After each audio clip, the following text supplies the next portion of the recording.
There are houses that hold things, not memories, not echoes of the people who lived in them.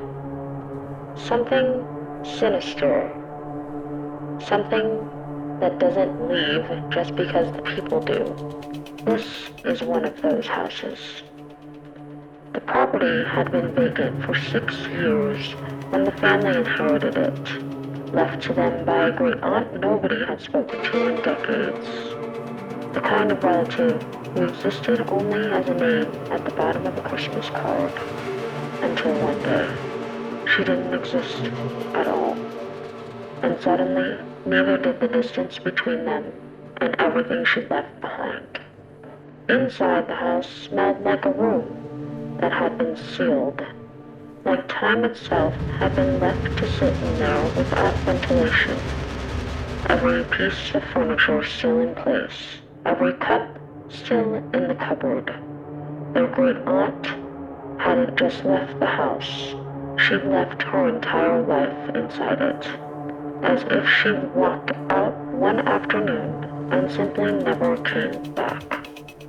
The living room sat at the front of the house, facing the window.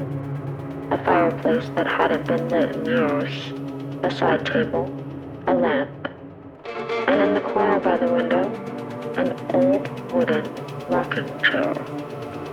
It was the first thing you noticed when you walked in. Not because of what it was doing, because of what it had clearly been doing.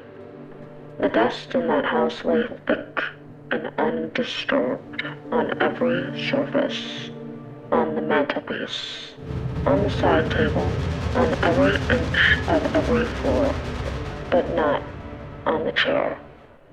The armrests were clean, worn smooth in 2 places where hands had rested thousands of times. The seat, free of dust. 6 years vacant. They told themselves it was airflow, a draft from the window, something logical, the kind of explanation people reach for when the alternative is too uncomfortable to hold. They stayed that first night. At 3 a.m., the eldest daughter woke to the sound of creaking from downstairs. Slow, rhythmic, deliberate. She lay still in the dark and listened to it for a long time before she told herself it was the house settling. Old houses make sounds.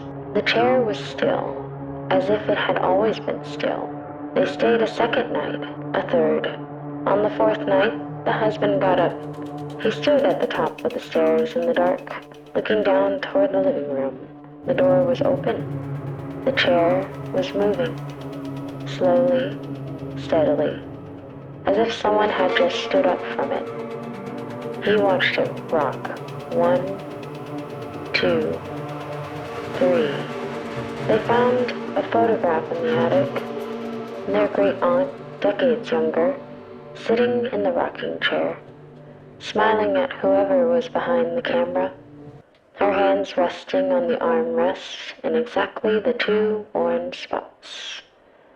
She'd spent a lifetime in that chair. Apparently she hadn't finished.